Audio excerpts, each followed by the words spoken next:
here from Andaman and Nicobar Islands in the Indian archipelago in the Bay of Bengal. We are here today with the first round of qualifiers for the last region to have qualifiers. That is, of course, OCE/SEA.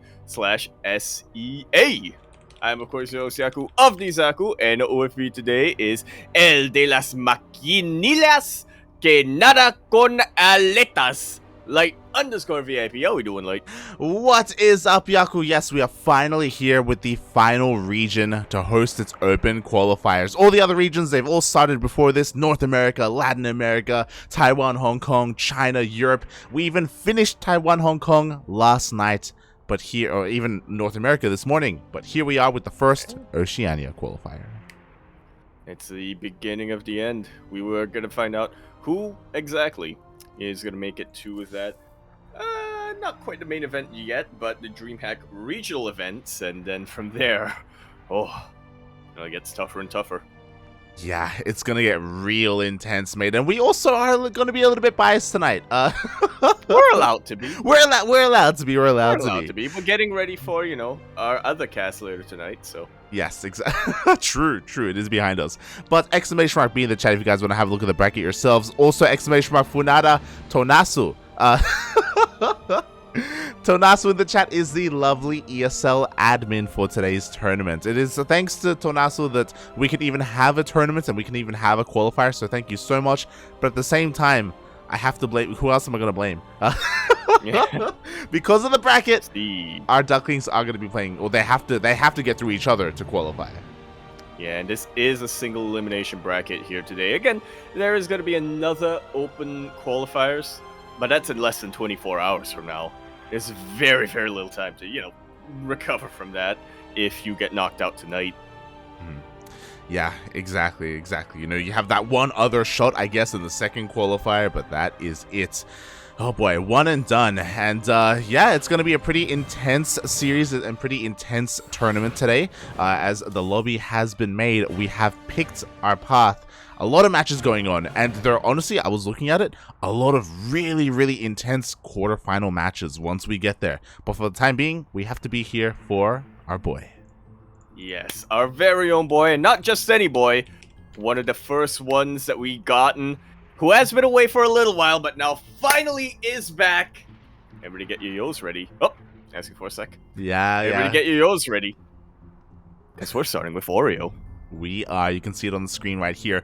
Australia versus Australia. Oreo versus Aconcises. Two regulars in ANZ Champs, if you're familiar with that regional tournament that we do have.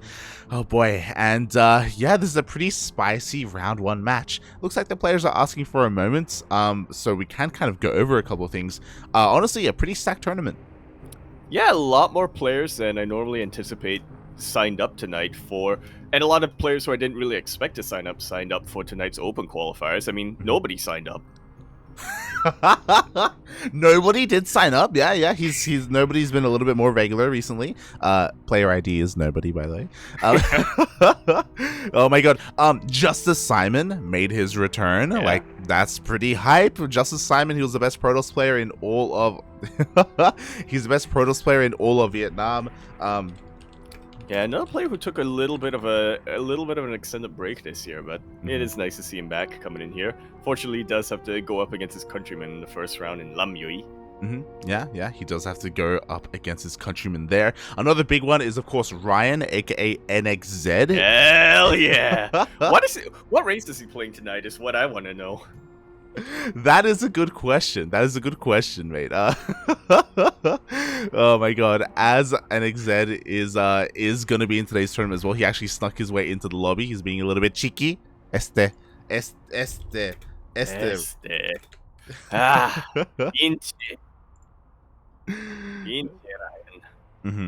Yeah, hopefully we can cover him later on. It's gonna be a lot of fun. Meanwhile, we have some of the other favorites. Demi is here, Runamuk, Azure, Pez, even some returning players like Jadolf, and a bit of a, oh my god, another bit of a dark horse, Raza, also signed up. Yeah, honestly a little bit surprising when he did get knocked out last season, but Yeah, he's always definitely somebody to look out for. We have both of the Sheka brothers here tonight on opposite ends of the bracket, so I don't want to say it's a little rigged, Jonasu, but I see how it is. It's true. So the Ducklings have to play against each other, but the Pakistani brothers don't, huh? What's going on there? Oh, we also got a little bit of an update here. NXZ is playing drunk tonight. Oh no, he was talking about 2015. Yeah, it's still 2015. He could actually still be drunk. It's possible. Yeah. But yes. Boys, We do have a lot of players here in tonight's tournament. Things are going to get real spicy real quick as the tournament progresses. And I think you mentioned it earlier, but it is going to be top 2 that qualify. I think I didn't mention that, but I assumed I mentioned that. Yeah. I think I mentioned that during the China qualifiers, and then just am hoping that everybody who remembers that from then. Mm-hmm. But yeah, it's only 2 players qualify tonight, another 2 qualify tomorrow, and then the closed qualifiers, which, by the way, is happening this Sunday, so there's not even going to be a break in between those qualifiers. Mm-hmm. Those 4 go up against the 4 that were already seeded directly. Yes. 3 days of qualifiers in a row. Open, and then closed. Oh boy, so it's going to be an intense weekend of StarCraft. Throughout all of that, we have World Team League, we have Taiwan, Hong Kong, we have China, we have North America, and we have been live multiple times a day, every day for a while now, and we're going to continue that trend until the end of DreamHack. And by the end of DreamHack, we mean 2 months from now. Yeah. Give us at the very end. Give us strength, Poppy. Give us strength. As we are going to be loading into our first series, our players are finally ready. Yes, they are. We are kicking things off in this best of 3 on Waterfall. Where, of course, in the bottom left-hand corner map, starting all the way in the bottom left-hand corner, we have our very own CranKy Duckling coming down from the land of Brisbane, still the king of Brisbane. I mentioned he was CranKy Ducklings? Yes, he is. Everybody get your yos ready to cheer for Oreo. And spawning in the top right-hand corner of Waterfall, we have the Australian Terran representing his old clan 1F Pro. It is Aconcises. Aconcises. Aconcises. Yeah. You and Pig asked him, right? It's meant to be like last time that was on Ends at Champs. It's meant to be like concise, concise. So it's concise. Concise. Yeah, I don't know if it's like a concise or a concise. It could be. Just gonna call him Acon. I'm just gonna call him Acon, okay? I'm just gonna call him concise. Oh, there you go. Oh god, but yeah, it's been a long time since we casted these players. You were talking about it when we were getting into our series here, but Oreo has been on a hiatus. He did take a very long break. A couple of months ago, he was focusing on his studies, focusing on his IRL commitments, focusing on himself. Only recently, maybe 2 weeks ago, coming back to StarCraft. Yeah, I think it was laddering a little bit from what I've heard last month or something like that, but again, hasn't been very active, hasn't been signing up for events, and hasn't really been doing custom games or anything like that. But these past 2 weeks, the minute he learned of what the qualifier dates were, he marked it down on his calendar and he said, all right, Super Saiyan mode. Yeah, exactly. I don't know if you heard about as we are getting into a bit of a pause, I don't know if you heard about the bets that Chappie had about the Terran bets. Yep, the MMR bet. Yes, if you get to 5k with Terran. Yeah. So for those who don't know, Chappie had a month. He made a month. A lot of money was put on the line. But he made a bet. People bet against him that he couldn't get to 5k with Terran, with his off race, in a month. And there was a lot of hype around. That month was February, by the way. Yeah. And a little bit later than that, but in a month. And he put in he took it very seriously. And during that period, the entire Australian scene got like engrossed in it. Like everyone started like trying to snipe him and stop him, and and everyone was also trying out off racing as well. And that's when Oreo came back. That's when Oreo came back and started also playing Terran a little bit, you know, just for fun. Shaking my head, Chappie. You see what you do with your influence? I shaking my head. But yeah, that was what marked his return. That's what sparked Oreo's interest. All he had to do was off race. There you go, mate. All he had to do was play Terran confirmed. That goes against basically everything I understand about this race. And not playing Terran makes you want to not play anymore. Yeah, you don't know how good you have it. That's the difference. Oh god. As we're getting into this game, we did see that Oreo did go for a pretty standard opener, went for his third base on time, was delayed a little bit as he was forced to morph in a gas geyser, but other than that, he has been able to get away with his opener. Yeah, just about everything. His gas, his 3 hatcheries, and even the spawn and cool and speed is on time. The other side of the map, though, that's a cheeky 2-on-1 coming up from Akon. Yeah, not your regular 2-on-1 either. It was actually a 3cc after or as the factory was being built into a 2-on-1. Yeah, I thought for sure we were going to see a starport after that, but apparently not. Now, Akon, he's not building starport at all. He is still producing Hellions right now, so I guess what we're going to be looking out for next is an armory. Yeah, I mean, he could go for a Hellbat push, but again, so this is really interesting, right? Because it is very economic focused, you know, it is still a 3rd CC, it isn't going to be all in by any means. Obviously, his drop is going to be delayed because of delayed starport, but what we're going to make up for is a mass amount of these Marines. Like so. Already producing 3 at a time. Stim is well underway. Mate. And I gotta say, there's at starport. I appreciate this variant that Akon is doing. He still has the Hellions. He kept the Reaper alive, so he can still have a little bit of presence before going for the drop. Oh yeah, he will have that presence. Also, he's going to be able to disguise this build as well because he just revealed Hellions, which is typical for a 1-1-1, right? Which is not what he's going for. So the Overlord is going to be dipping in, and again, Akon is doing the best he can to try and keep this build and his Marine count hidden. Yeah, but he can only do one and not the other, unfortunately. Because he doesn't have any other form of anti-air. And if he reveals his Marines, then Oreo will know exactly what is going on. Very quick reactions. Does lose a couple of drones, but does chase away the Hellions and will confirm this is a 2-on-1. He is making nothing but Zerglings right now. Or he should, anyway. Yeah, exactly. I'll get up against the 2-1. Obviously, it is going to be a delayed 2-1-1 because of delayed medevacs. So Oreo has a little bit of time to be a little bit greedier and just squeeze out a couple of drones. But I agree. We don't see an add-on switch. Yeah, that messed me up when I saw it. We have the armory. 4 Hellions still there. What did I say? You knew it. Yeah. Mate, no, when I saw the SCV headed towards the top left, the reason why I zoomed in was because I thought that was going to be the armory. But then the armory was a little bit later. Regardless, there is still one, and a lot of Hellions are coming across the map. And you know what? Maybe 1 medevac is all you need to provide some healing. Now, there are a couple of Banelings right now, but they are slow Banes.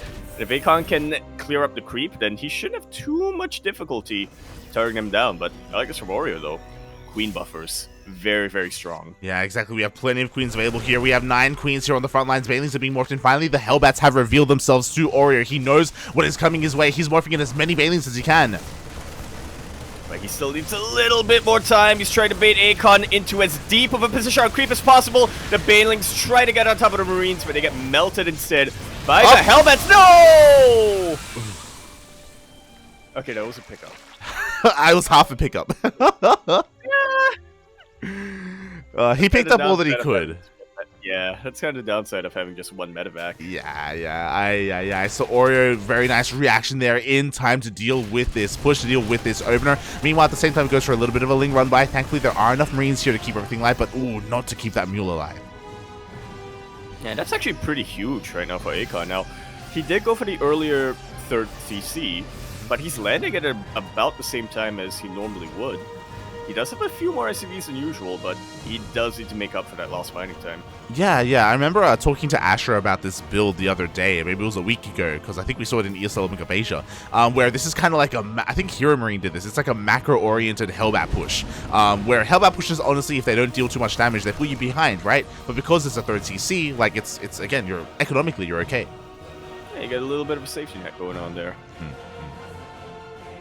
And just like that, Akon, he is fine.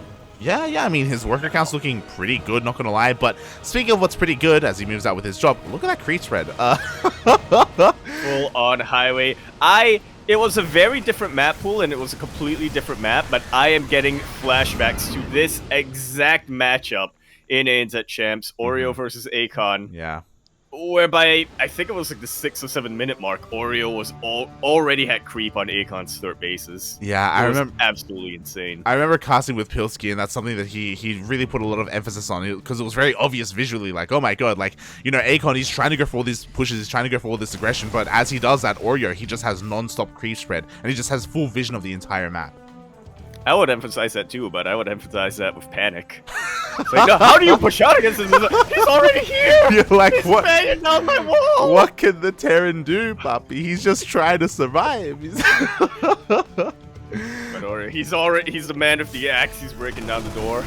He's breaking down the door, mate. Meanwhile, Akon is trying to clear up as much of this creep as possible, but, you know, the Queens are still behind this. We have Bathing Speed finishing up in a couple of seconds. And with that, you know, Akon is going to have to be even more careful with how he engages this. A little bit of a connection, but Akon was able to save a lot of what he could. I wouldn't mind shot. It was simultaneously better and worse than what I was expecting. Yeah, it was not bad. It killed a lot of lings. Yeah, it did kill a lot of lings. I thought we both thought it was going to do a little bit more than that. At the same time, there was a bit of a double drop towards the bottom right-hand side, but Oreo does deflect that push as well. We still have plenty of Ling Bane. Do have a couple of Widowmines sprinkled in, but how good are those shots going to be?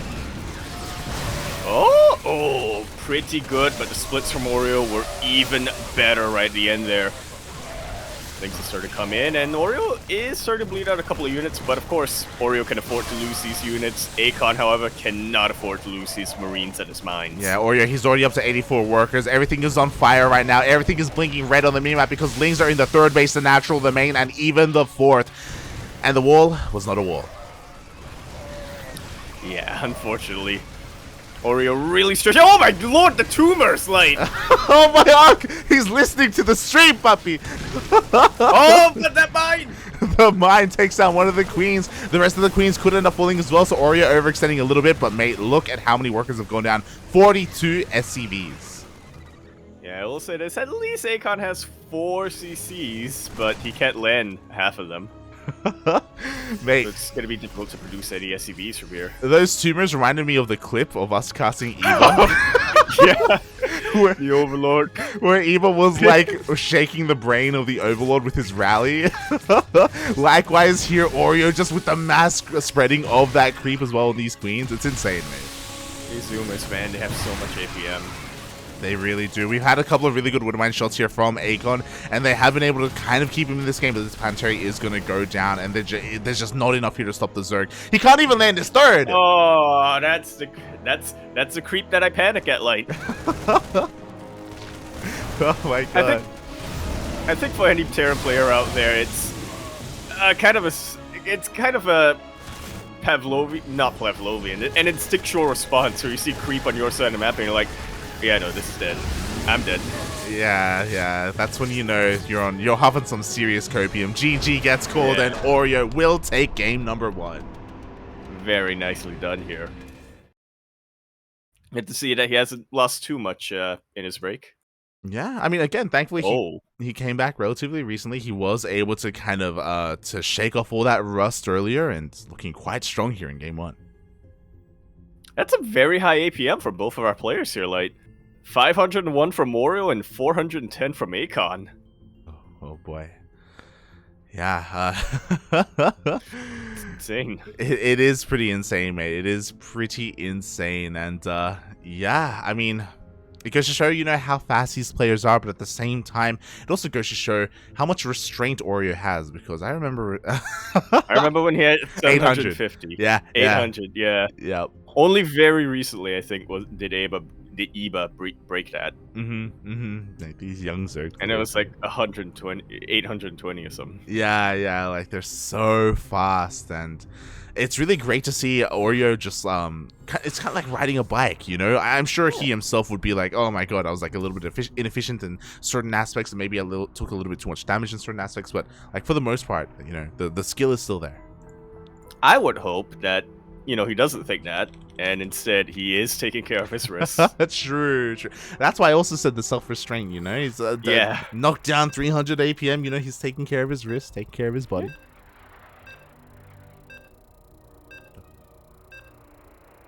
And with that, we're going to game number 2. I was going to mention this, but I forgot to mention it. I cannot believe Waterfall made it through the veto process. Oh, yeah, true. I was not expecting that either.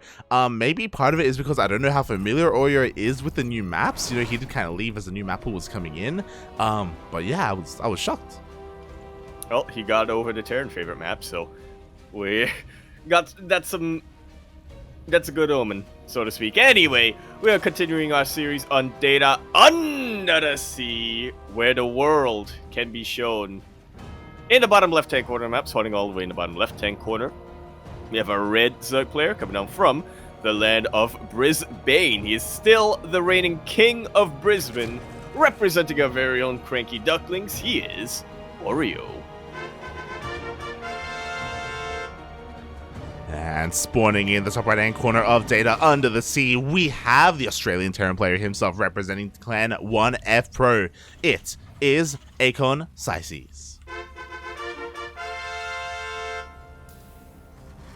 One of the very, very few players holding up the banner of a very historic clan, I would say. Yeah, 1F Pro is very old school. It used to be one of the prominent teams back in the day, back in Heart of the Swarm, and even early Legacy of the Void, I want to say. Yeah, it's been a long time. It's been a long time.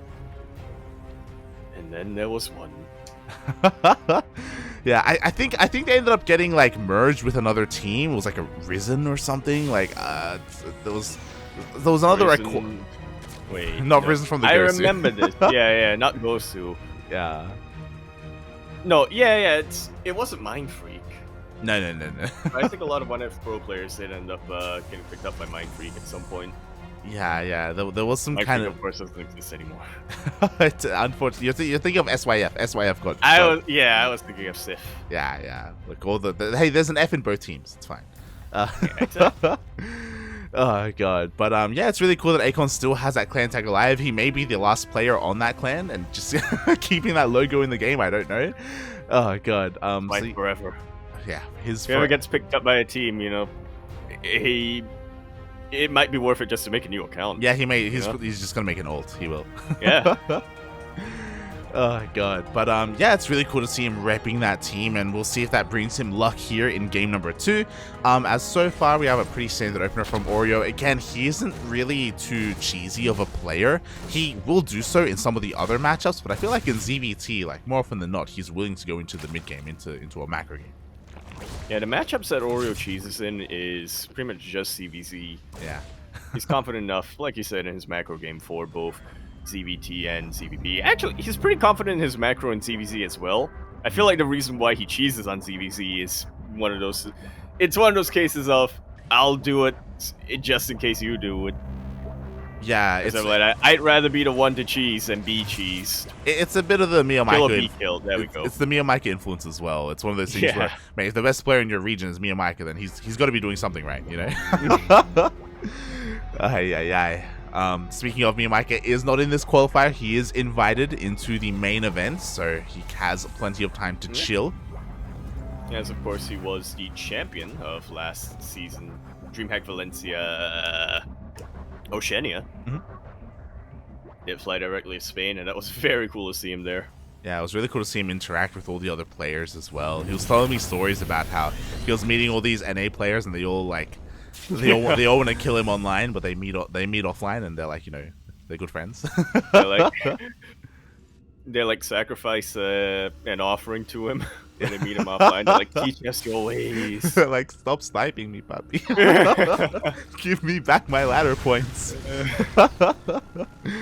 You're bribing him to not ladder anymore, yeah. Look, they have to be a united front against the European players, okay? It's the enemy of my enemy is my friend at that point. Speaking of enemies, Queens are definitely the enemies of Hellions, but also of Banshees. As Aconcises does do something a lot more orthodox this game. Yeah, he goes for the 30C before or after Factory, but for a more standard opener here, it is before the starport. We do have an Overlord Scout, and Oreo is going to confirm the Banshees. Oh no! That supply block, man. I guess maybe it doesn't matter so much, because Akon probably wants to wait for Cloak anyway before moving out with his Banshees, but still. It's unfortunate that, one, it happened, and two, it got scouted. Yeah, and as you said, like, it is going to slow down his second Banshee, it's going to slow down his push, it's going to slow down the effectiveness of his push as well. So not ideal here, but again, not the biggest of deals. It was only a couple of seconds. He still has the map control, he still has at least his Hellions active on the map. Yeah, and very nice creep spread from Oreo. It will mean that he has a bit of an easier time going between his bases, but his queens have to be in the bases. Oh! That's what happens when you focus too much on spreading creep. The Hellions are right in the natural base, and the drones are lining up. Nice split at the end here, but still, a lot of them going down. Yeah, exactly. We do see the Hellions just dive on in as soon as the queens are out of position. 4 drones do end up falling. He goes all the way into the main base. These Hellions are all going to be cleaned up, by the way. It's a one-way trip, but they're getting some workers. Is it going to be enough, though? 7 drones is just about enough to break even. We'll see how many more the Banshees are going to get done. Yeah, this is a scary moment for Akon because he forced out a lot of lings, and as soon as you lose all your Hellions, you lose your map control. And this third base, is vulnerable to a run by, so I don't blame Akon right now for keeping his Banshees at home. Yeah, well, he has to, is the thing. Marines are rallied in the high ground. Yeah, they are being rallied into the high ground. If they were on the low ground, they would be dead without a bunker. So they do have to try and survive against the lings. We have some lost mine time. We have 2 SCVs going down. Oreo isn't going to throw away all his lings, so he backs off and he's going to just macro from here. And this is exactly what Oreo wants. He wants to get up to that nice 4 base count. To start with, anyway. You know, if you give Oreo his way, he's taking his entire half of the map before the 10-minute mark. That's what he's doing it, man. He's yeah. it's happening. And again, that's the other scary thing about throwing away all your Hellions early on. Sure, he got economic damage, but I mean, now there's nothing to stop any of this creep spread.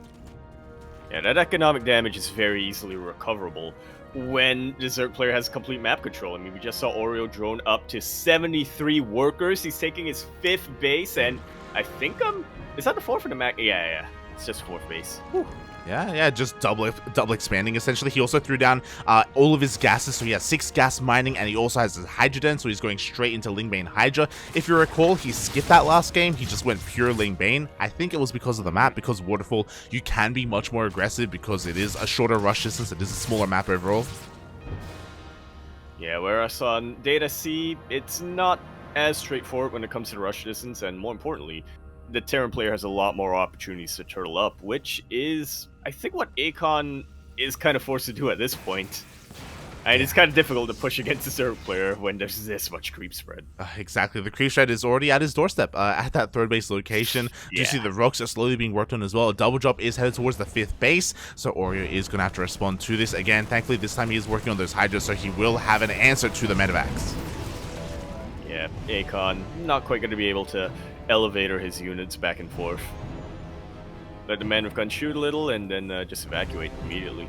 Yeah, exactly. He was called out, so Oreo is getting away with his 5th and his 4th base, getting fully saturated here, up to 75 workers. Then we go 13 more drones on the way, infestation bit as well to get into our hives, to get into lurkers if we even need it. And that's a very big if, but it's good to see that Oreo will have that available to him, not just in terms of the tech, but once again, economically light. He's almost on 90 drones. It's just shocking to see, like, Oreo in his zone, in his elements. Like, let's be honest here, after the first push, just like last game, Oreo has nothing to worry about. Look at the crease spread. Look at the drone count. He's up to 93 drones, Yaku. 93. He's free to tech up. He's free to get into lurkers. Like, he has just so much map, not just control, not just map presence, but like game presence right now, where Acon just can't move. He is just having a good time right now. You know, he could definitely push out at any point he wants to, but why bother? Just get your late game army and then get the turn player to push into you.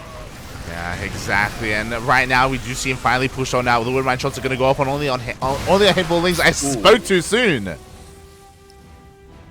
bunch of lings and a lot of banelings on top of that. That is not something to underestimate. Acon, this gives him a little bit more map control. It gives him a little bit more opportunity to be active and clear up that creep wherever he can. Yeah, exactly. That he can. That one Woodman has 21 kills of Ling Bane, so a very, very juicy value Woodmine shot there going on. Meanwhile, the creep is slowly receding. Finally, Acon is being a little bit more active here. Oreo did give up on his upgrades to actually make this army happen, but oh my god, he's not looking! Oh, the mines! Mines, unfortunately, were not burrowed. They are now, but it's a little too late. Akon's going to be giving up half his army. Not actually taking too much economic damage, I will say. Oh god, yeah, I mean, he did save the majority of his workers, but he lost a lot of army that he's really struggling to replace, again, because Oreo has the insane worker count and Acon still does not have a bank. Oh god. Oreo is... If he wanted to, he could just throw down a bunch of spine crawlers and this slowly leapfrog them forward. Very good catch on top of these lurkers by Acon, though. Yeah. That will give him a bit more breathing room. Exactly. This is a first step here in the road to recovery, but at the same time, Oreo is pushing him on the right-hand side. Unfortunately, Acon doesn't have any sensor towers. He doesn't have any vision on the army rotations, and the lurkers are here on top of the third. Yeah, and now it looks like a couple of SCVs are finally going to go down. Scans are being used to clear this up, and once again, Acon is a pretty precarious economic position. He would much prefer to spend that energy on mules. Exactly. You know what? He scanned and he didn't even kill the lurkers. The lurkers all survived at the same time. He's being pulled apart. Oh my god, his attention span is being pulled apart as Oreo is all over the place. The lurkers are slowly creeping forward. There are a couple of bunkers now, but there's nothing to fill in these bunkers either. Tanks are getting chewed down by the lings, and at this point, this is just oppressive. I do not see a way for Acon to turn this around. Yeah, I don't see it either. The lurkers are pushing in towards the natural base. Again, the entire map is covered in that creep. A couple of lurkers are going to be focused down, but the lings come in to reinforce. And again, Marines against lurkers, you hate to see it. Good game. Well played is called. Oreo is going to take that series 2-0. We'll go to the next round to face Zane.